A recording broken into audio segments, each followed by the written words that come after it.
everyone, my name is Josie and I'm a youth librarian here at the Kansas City Public Library. Today I'm so excited to show you our new early literacy kits for the month of July.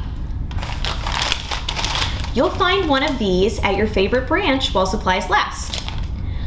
This month we are playing an alphabet soup letter game. I'm going to show you everything that we have inside of here.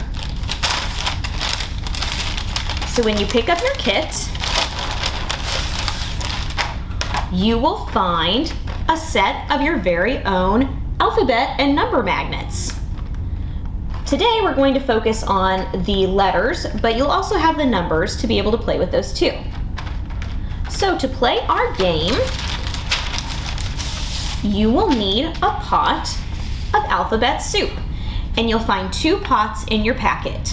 One has uppercase letters and one has lowercase letters. Now, if you are a young learner who is just working on their letters for the very first time, you might want to use the uppercase sheet and play a matching game where you take an uppercase letter and match it to the uppercase letter on your soup pot. Now, you can do this, you can do it by laying it flat on the table, or you can put it on your refrigerator, and when you start adding the magnets, it will stick to your fridge. You can also use what I have today and use a cookie sheet. And the more letters you stick, the better it will stay on. So let's see, we've got our letter A.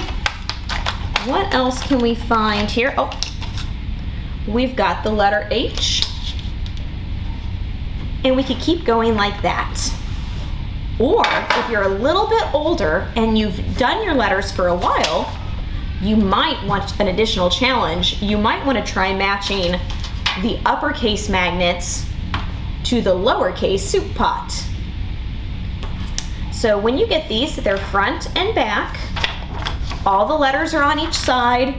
You can cut out your soup pot if you want. You can leave it on the paper, however you want to play with it. But the goal is to work on letter matching and letter recognition. And why is this important?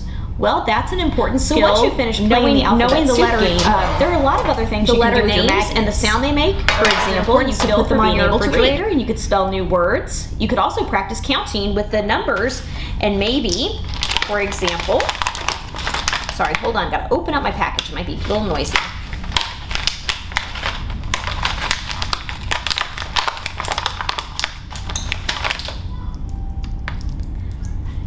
You take the number 1 and then you find one object. And then you look at the number 2 and you see if you can find 2 of the same object. So that's another game you could play. When you're working on your alphabet soup game, you could take it a little bit further than just the matching, and you could also talk about the sounds the letters make. You could search for those letters in words that you find around the house. So many things you could do with just one simple kit. So stop by your favorite branch today and pick up your own alphabet soup early literacy kit for ages 3 to 5. Thanks.